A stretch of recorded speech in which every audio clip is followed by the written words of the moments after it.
Hello, good morning. എല്ലാവർക്കും നമസ്കാരം. നമ്മളപ്പോൾ കഴിഞ്ഞ വീഡിയോയിൽ ഒരു എസ്റ്റിമേറ്റ് പ്രകാരം ഒരു ഗുണഭോക്താവിൻ്റെ ഭൂമിയിൽ ചെയ്യേണ്ടുന്ന പ്രവൃത്തി ദിനങ്ങൾ എത്രയാണ് എന്ന് നമ്മൾ കണ്ടുപിടിച്ച് കഴിഞ്ഞു. അതെല്ലാവർക്കും ആ വീഡിയോ കണ്ടപ്പോൾ മനസ്സിലായി കാണും. നിങ്ങളത് വർക്കൗട്ട് ചെയ്ത് നോക്കണം. എന്നാൽ മാത്രമേ നിങ്ങളുടെ കയ്യിലുള്ള എസ്റ്റിമേറ്റ് വെച്ച് നിങ്ങൾ വർക്കൗട്ട് ചെയ്ത് നോക്കിയാൽ മാത്രമേ നിങ്ങൾക്കത് മനസ്സിലാവുള്ളൂ. കേൾക്കുമ്പം എളുപ്പമെന്ന് തോന്നും, പക്ഷെ ചെയ്ത് നോക്കുമ്പോൾ നമുക്ക് അറിഞ്ഞൂടാത്തൊരവസ്ഥ വരും. അതുകൊണ്ട് നമ്മൾ എപ്പോഴും നമ്മുടെ കയ്യിലുള്ള എസ്റ്റിമേറ്റ് വെച്ച് വർക്കൗട്ട് ചെയ്ത് തന്നെ പോവുക. സംശയം എന്തെങ്കിലും ഉണ്ടെങ്കിൽ അറിയിക്കുക. അതുപോലെ തന്നെ അപ്പോൾ നമ്മളത് കണ്ടുപിടിച്ചു. അതുപോലെ തന്നെ ഒരു തൊഴിലാളി ഒരു ദിവസം ചെയ്യേണ്ടുന്ന പ്രവൃത്തി എത്രയാണ്, ആ രണ്ടും നമ്മൾ നല്ല രീതിയിൽ മനസ്സിലാക്കി. അപ്പോൾ ഇനി അടുത്തതായിട്ട് നമുക്ക് ഓരോ ദിവസവും ചെയ്യേണ്ടുന്ന പ്രവൃത്തി എത്രയാണ് എന്നുള്ളത് ഓരോ ഗ്രൂപ്പിനും എങ്ങനെയാണ് അളന്നു കൊടുക്കുന്നത് എന്നുള്ളതാണ് അനുബന്ധം 2 എന്ന ഫോമിൽ. അപ്പോൾ ഇതാണ് നമ്മൾ പഞ്ചായത്തിൽ സമർപ്പിക്കേണ്ടുന്ന രേഖ.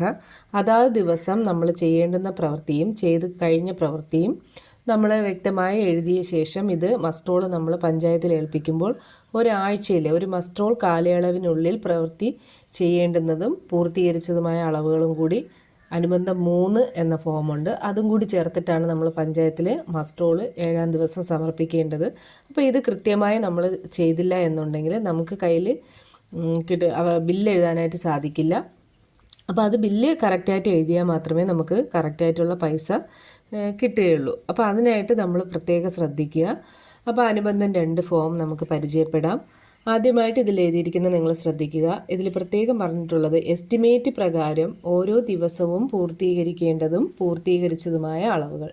ഇത് നമ്മൾ പ്രത്യേകം ശ്രദ്ധിക്കുക. കാരണം എന്ന് വെച്ചാൽ നമ്മൾ അനുബന്ധം 3-ലും ഇതുപോലൊരു സെൻറ്റൻസ് ഉണ്ടാവും. പക്ഷേ അതിൽ പറഞ്ഞിരിക്കുന്നത് എസ്റ്റിമേറ്റ് പ്രകാരം ഓരോ മസ്റ്റ്റോൾ കാലയളവിലും പൂർത്തീകരിക്കേണ്ടതും പൂർത്തീകരിച്ചതുമായ അളവുകൾ. ഇതാണ് നമുക്ക് ആ ഒരു ഫോമിൽ പറഞ്ഞിരിക്കുന്നത്. അപ്പോൾ ഈ ഫോമുകൾ തമ്മിൽ നിങ്ങൾക്ക് മേറ്റുമാർക്ക് തിരിഞ്ഞു പോകാനുള്ള സാധ്യതയുണ്ട്. അപ്പോൾ നമ്മളെപ്പോഴും ചെയ്യുന്ന പ്രവൃത്തി നമുക്ക് വ്യക്തമായി ബോധ്യപ്പെട്ടില്ലെങ്കിൽ ഒരു നോട്ട്ബുക്ക് എടുക്കുക. നോട്ട്ബുക്കിൽ വ്യക്തമായി എഴുതി കറക്റ്റ് ചെയ്ത ശേഷം മാത്രം ഫോമിലേക്ക് പകർത്തുന്നതായിരിക്കും നല്ലത്. ആദ്യത്തെ ഒരാഴ്ചത്തെ ബുദ്ധിമുട്ടേ നിങ്ങൾക്ക് ഉണ്ടാവുള്ളൂ. ഇത് സ്ഥിരമായിട്ട് വർക്കൗട്ട് ചെയ്യുമ്പോൾ നിങ്ങൾക്ക് അത് ഈസി ആയിട്ട് മനസ്സിലാവും. സാധാരണ കാര്യങ്ങളാണ്. നമ്മൾ വർക്ക് കോഡ് നമുക്ക് എല്ലാവർക്കും അറിയാം. പ്രവൃത്തിയുടെ പേര് എസ്റ്റിമേറ്റിലുണ്ടാവും. ഇനി അടുത്ത ഗ്രൂപ്പിലെ അംഗങ്ങളുടെ എണ്ണം അത് എഴുതുമ്പോൾ ശ്രദ്ധിക്കുക. നമ്മുടെ അന്നത്തെ ദിവസം ഹാജരായിട്ടുള്ള തൊഴിലാളികളുടെ എണ്ണമാണ് അവിടെ രേഖപ്പെടുത്തേണ്ടത്. ആ തൊഴിലാളികളുടെ പേര് വിവരങ്ങളാണ് ഇവിടെ രേഖപ്പെടുത്തേണ്ടത്. നമ്മൾ ഗ്രൂപ്പ് തിരിച്ചു വെച്ചിരിക്കുന്നതിൽ ചിലപ്പോൾ 10 പേരുണ്ടാവാം, അല്ലെങ്കിൽ 7 പേരുണ്ടാവാം. പക്ഷേ നമ്മൾ അന്നേ ദിവസം ഹാജരാവുന്ന തൊഴിലാളികളുടെ പേര് വിവരങ്ങൾ മാത്രം ഇവിടെ രേഖപ്പെടുത്തുക. എന്നിട്ട് നമ്മുടെ അകത്ത് മസ്റ്റ്റോൾ കാലയളവ് ഉണ്ടാവാം. ഇത്ര ഡേറ്റ് മുതൽ ഇത്ര ഡേറ്റ് വരെ എന്നുള്ള വ്യക്തമായ ഉണ്ടാവാം. അതിന് നമ്മൾ രേഖപ്പെടുത്തുന്നു. അതിനുശേഷം പ്രവൃത്തി നിർവഹണം നടത്തുന്ന തീയതി. അപ്പോൾ ഇതിൽ നിന്ന് തന്നെ നമുക്ക് മനസ്സിലാക്കാം ഇത് ഓരോ ദിവസത്തേക്ക് വേണ്ടുന്ന ഒരു ഫോമാണ് എന്നുള്ളത് മനസ്സിലാക്കാം. അപ്പോൾ അത് ശ്രദ്ധിക്കുക. അപ്പോൾ ആ തീയതി നമ്മൾ അതിൽ രേഖപ്പെടുത്തുക. അതിനുശേഷം നമ്മൾ വീണ്ടും മാറ്റിൻ്റെ പേര് നമുക്കറിയാം, എല്ലാവർക്കും അറിയാം. ഒരു മാറ്റിന് തുടർച്ചയായി 14 ദിവസമാണ് കാലാവധി ഉള്ളത്. അപ്പോൾ ആ 14 ദിവസം നിൽക്കുന്ന മാറ്റിൻ്റെ പേരാണ് അതിൽ രേഖപ്പെടുത്തേണ്ടത്. ഇനി മസ്റ്റ്റോളിനൊരു നമ്പർ ഉണ്ടാവാം. ആ നമ്പർ നിങ്ങളവിടെ രേഖപ്പെടുത്തുക. ചിലപ്പോൾ ഒരു മസ്റ്റ്റോളിലുള്ള തൊഴിലാളികളായിരിക്കില്ല. എന്തെങ്കിലും അറേഞ്ച്മെൻറ്റ്സ് ഗ്രൂപ്പിൽ നടത്തിയിട്ടുണ്ടെങ്കിൽ ചിലപ്പോൾ വ്യത്യാസം ഉണ്ടാവാം. അങ്ങനെയാണെങ്കിൽ 2 മസ്റ്റ്റോളിൽ ഉൾപ്പെട്ട തൊഴിലാളികളാണ് ഗ്രൂപ്പ് 1-ലോ 2-ലോ 3-ലോ ഒക്കെ വന്നിട്ടുള്ളതെങ്കിൽ ഏതൊക്കെ മസ്റ്റ്റോളുകളിൽ തൊഴിലാളികൾ ഉൾപ്പെട്ടിട്ടുണ്ടോ ആ മസ്റ്റ്റോളുകളുടെ എല്ലാ നമ്പർ ഇവിടെ രേഖപ്പെടുത്തുക. ഇനി അടുത്ത വ്യക്തിഗത ഗുണഭോക്താവാണെങ്കിൽ അവരുടെ പേരും മുൻഗണനാ വിഭാഗവും രേഖപ്പെടുത്തുക. അത് കഴിഞ്ഞിട്ട് ആ ഭൂമിക്ക് ഒരു സർവേ നമ്പർ ഉണ്ടാവും. അവർ തന്നിരിക്കുന്ന കരംതീർന്ന രസീതിൽ ആ നമ്പർ ഉണ്ടാവും. ആ നമ്പർ ഇതിൽ രേഖപ്പെടുത്തുക. ഇത്രയും കാര്യങ്ങളാണ് ഉള്ളത്. അത് കഴിഞ്ഞിട്ട് നമ്മൾ അടുത്ത് ചെയ്യേണ്ടുന്നതാണ് നമ്മുടെ അളവുകൾ. ആദ്യം നമ്മൾ ക്രമനമ്പർ എഴുതുക. ഫസ്റ്റ് ദിവസമാണ് നമ്മളിന്നിപ്പോൾ സൈറ്റിൽ പോയി ആദ്യമായിട്ട് വർക്ക് തുടങ്ങുമ്പോൾ നമ്മൾ ആദ്യത്തെ ഐറ്റം ആയിരിക്കും ചെയ്യുന്നത്. ഏതൊരു വസ്തുവും നമുക്ക് കാർഡെടുത്ത് കിളച്ച് വൃത്തിയാക്കാൻ മാത്രമേ തൊട്ടടുത്തുള്ള വർക്കുകൾ ചെയ്യാനായിട്ട് സാധിക്കുകയുള്ളൂ. അപ്പോൾ ആദ്യം ചെയ്യേണ്ടുന്ന പ്രവൃത്തി അത് തന്നെ ആയിരിക്കണം. അപ്പോൾ ആ രീതിയിൽ നമ്മൾ വർക്ക് സൈറ്റിലെത്തി. ഇപ്പോൾ അടുത്തത് നമുക്ക് കാണിക്കുന്നത് ഇനൻ നമ്പർ ഞാൻ കഴിഞ്ഞ ദിവസത്തെ വീഡിയോയിൽ പറഞ്ഞിട്ടുണ്ടായിരുന്നു. ഈ കാണുന്നതാണ് ഇനൻ നമ്പർ. 80 TMA8 എന്ന് കാണിക്കുന്ന ഈ ഒരു നമ്പറാണ് ഇനം നമ്പർ. ഈ ഐറ്റമാണ് ഇനം സ്പെസിഫിക്കേഷൻ. അതായത് ഇതിപ്പോൾ ഇംഗ്ലീഷിലാണ് തന്നിരിക്കുന്നത്, നിങ്ങൾക്ക് മലയാളത്തിൽ പറഞ്ഞു തന്നിട്ടുണ്ടാവാം. ഇനങ്ങളുടെ സ്പെസിഫിക്കേഷൻ എന്ന് പറയുമ്പോൾ വസ്തു കാടെടുത്ത് കിളച്ച് വൃത്തിയാക്കലാണ് ഒന്നാമത്തെ ഐറ്റം എന്ന് പറയുന്നത്. അത് 15 സെൻറ്റിമീറ്റർ ആഴത്തിൽ കിളയ്ക്കണം. 15 സെൻറ്റിമീറ്റർ നമ്മളതിൽ രേഖപ്പെടുത്തേണ്ട കാര്യമില്ല. വസ്തു കാടെടുത്ത് കിളച്ച് വൃത്തിയാക്കൽ അത്രമാത്രം എഴുതിയാൽ മതിയാവും. ഇനിയാണ് നമ്മൾ ശ്രദ്ധിക്കേണ്ടത് എസ്റ്റിമേറ്റ് പ്രകാരം പൂർത്തീകരിക്കേണ്ട അളവുകൾ. നമ്മളിപ്പോൾ ഗ്രൂപ്പെല്ലാം തിരിച്ചു വെച്ചു. 1-ാം നമ്പർ ഗ്രൂപ്പിൻ്റെ ഫോമാണിതെന്ന് നിങ്ങൾ വിചാരിക്കുക. അതിൽ ഇന്നത്തെ ദിവസം നമുക്കൊരു 7 പേര് ഹാജരായിട്ടുണ്ട്. അപ്പോൾ നമ്മൾക്കറിയാം വസ്തു കാടെടുത്ത് കിളച്ച് വൃത്തിയാക്കാൻ ഒരാൾ ചെയ്യേണ്ടുന്നത് ഒരു ദിവസം 1/2 സെൻറ്റ് ഭൂമിയാണ്. ഏകദേശം 1/2 സെൻറ്റ്. 1/2 സെൻറ്റിൻ്റെ ഒരു കാൽക്കുലേഷൻ എന്ന് പറയുമ്പോൾ നീളവും വീതിയും തമ്മിൽ ഗുണിക്കുമ്പോൾ 20 പോയിൻറ്റ് സംതിങ് 21നും 20നും ഇടയ്ക്കുള്ള ഒരു സംഖ്യ വരണം. അപ്പോൾ അത് വരത്തക്ക രീതിയിൽ വസ്തുവിൻ്റെ കിടപ്പനുസരിച്ച് അറേഞ്ച് ചെയ്യുക. അതിപ്പോൾ 10 ഗുണം 2 എന്ന് വേണമെങ്കിൽ എടുക്കാം, 2 ഗുണം 10 എന്ന് വേണമെങ്കിൽ എടുക്കാം, 5 ഗുണം 4 എന്ന് വേണമെങ്കിൽ എടുക്കാം, 4 ഗുണം 5 എന്ന് വേണമെങ്കിൽ എടുക്കാം.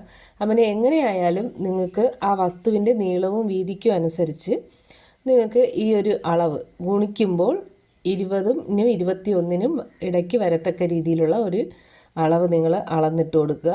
ഇനിയിപ്പോൾ നമ്മൾ മനസ്സിലാക്കാൻ വേണ്ടി ഒരു ഉദാഹരണം പറയാം. ഇപ്പോൾ 7 തൊഴിലാളികൾ ഇവിടെ ഹാജരായി. ആ വസ്തുവിൻ്റെ നീളം എന്ന് പറയുന്നത് ഒരു 10 മീറ്റർ ആയിരുന്നു. വീതി എന്ന് പറയുന്നത് ഒരു 2 മീറ്റർ ആയിരുന്നു. അപ്പോൾ നമ്മൾ എന്ത് ചെയ്യണം? 7 ഗുണം 7 ഗുണിച്ചൊന്നും കാണിക്കണ്ട.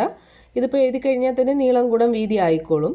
അപ്പോൾ എണ്ണം ആദ്യം എഴുതുക 7, നീളം 10 മീറ്റർ, വീതി 2 മീറ്റർ. അപ്പോൾ ഇത് മൂന്നും കൂടി ഗുണിച്ച് കിട്ടുന്ന അതായിരിക്കും നമുക്ക് ചെയ്യേണ്ടുന്ന മൊത്തം അളവ്.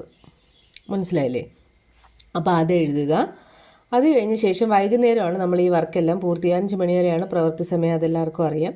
അപ്പോൾ അതിനകത്ത് വെച്ച് നമ്മൾ ചെയ്ത് തീർത്തിട്ടുള്ള പ്രവൃത്തി. അപ്പോൾ അന്ന് നമുക്ക് മഴ മറ്റ് തടസ്സങ്ങളൊന്നും വന്നില്ല എങ്കിൽ നമ്മളത് ചെയ്ത് കഴിഞ്ഞെങ്കിൽ നമുക്കത് ഫുള്ളായിട്ട് ഇവിടെ രേഖപ്പെടുത്താം. അതല്ല ഇനിയിപ്പോൾ ചെയ്തപ്പോൾ കുറച്ച് അളന്ന് വന്നപ്പോൾ നിങ്ങൾ കൊടുത്തതിനെക്കാട്ടിയും കുറച്ചും കൂടെ അളവ് അവർക്ക് ചെയ്യാൻ പറ്റി, അങ്ങനെയാണെങ്കിൽ അത് എഴുതാം, കുഴപ്പമില്ല. പിറ്റേ ദിവസത്തെ അളവിൽ നമുക്കത് കുറയ്ക്കാനായിട്ട് സാധിക്കും. അപ്പോൾ മൊത്തം അളവ് അവിടെ രേഖപ്പെടുത്തുക.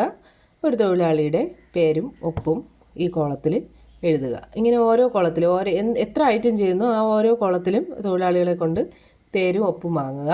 എല്ലാ പേരും അല്ല, ഓരോരുത്തരെ കൊണ്ട്, ആ ഗ്രൂപ്പിലുള്ള ഓരോരുത്തരെ കൊണ്ട്. എന്ന് വെച്ചാൽ ഇത്രയും നമ്മളവിടെ ചെയ്തിട്ടുണ്ട് എന്നവരെ ബോധ്യപ്പെടുത്തുന്നതിന് വേണ്ടിയിട്ട്, ഇത്രയാണ് നിങ്ങൾക്ക് അളന്ന് തന്നിട്ടുള്ളത്, അതിൽ ഇത്രയാണ് നിങ്ങൾ ചെയ്തിട്ടുള്ളത് എന്നുള്ളത് അവരെ ബോധ്യപ്പെടുത്തുന്നതിന് വേണ്ടിയിട്ടാണ്.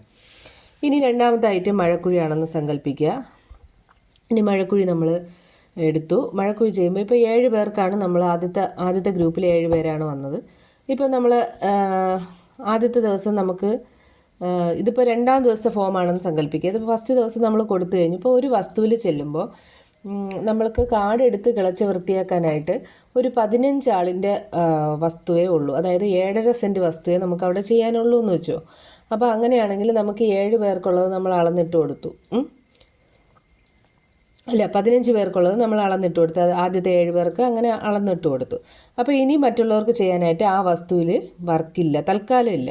നമുക്ക് കാടെടുത്ത് കിളച്ച് വൃത്തിയാക്കിയാൽ മാത്രമേ നമുക്ക് അടുത്ത വർക്ക് ചെയ്യാനായിട്ട് പറ്റുള്ളൂ. അപ്പോൾ അത് നിങ്ങൾക്കറിയാം. അപ്പോൾ നിങ്ങൾ തൊട്ടടുത്ത് കിടക്കുന്ന അടുത്ത വസ്തുക്കൾ കൂടി 1-2 ചെറിയ വസ്തുക്കൾ കൂടി എടുക്കുക. എടുത്ത ശേഷം ഈ 4 ഗ്രൂപ്പാണ് തിരിച്ചിട്ടുള്ളതെങ്കിൽ 4 ഗ്രൂപ്പുകാർക്കും ഒരേ വർക്ക് തന്നെ കൊടുക്കുന്നതായിരിക്കും നല്ലത്.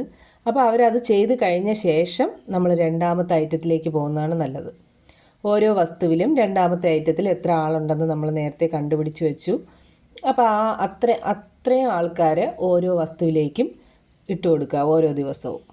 അങ്ങനെയാണ് നമ്മൾ ചെയ്യേണ്ടത്.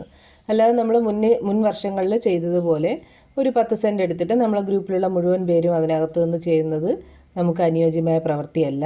അത് നമുക്ക് അളന്ന് തിട്ടപ്പെടുത്താനായിട്ട് സാധിക്കില്ല. അപ്പോൾ ഈ ഒരു ഫോം ചെയ്ത് പോകണമെങ്കിൽ നിങ്ങൾ കറക്റ്റായിട്ടൊരു അറേഞ്ച്മെൻറ്റ്സിൽ പോയാലേ പറ്റുള്ളൂ. അപ്പോൾ ഇത്രയും കാര്യങ്ങളാണ് ഇതുമായിട്ട് ബന്ധപ്പെട്ട് പറയാനുള്ളത്. അനുബന്ധം 2-ുമായിട്ട് ബന്ധപ്പെട്ട് നിങ്ങൾക്ക് എന്തെങ്കിലും സംശയങ്ങൾ ഇനി ഉണ്ടെങ്കിൽ നിങ്ങൾക്ക് ചോദിക്കാവുന്നതാണ്. മറ്റൊരു വിഷയവും കൂടെ പറഞ്ഞിട്ട് പോവാം. ഇപ്പോൾ ബണ്ട് ചെയ്യുന്ന കാര്യം പറഞ്ഞു. ഒരു വ്യക്തി 346 രൂപ ലഭിക്കണമെങ്കിൽ നമ്മൾ 20 മീറ്റർ ബണ്ട് ചെയ്യണമെന്ന് പറഞ്ഞു. അപ്പോൾ 20 മീറ്റർ നീളത്തിലും 30 സെൻറ്റിമീറ്റർ വീതിയിലും 30 സെൻറ്റിമീറ്റർ ഉയരത്തിലുമാണ് ചെയ്യേണ്ടത്. അതെങ്ങനെയാണെന്നുള്ളതൊക്കെ ഞാൻ കഴിഞ്ഞ വീഡിയോയിൽ പറഞ്ഞിട്ടുണ്ടായിരുന്നു. അപ്പോൾ അത് നമ്മൾ ചെയ്യുന്നു.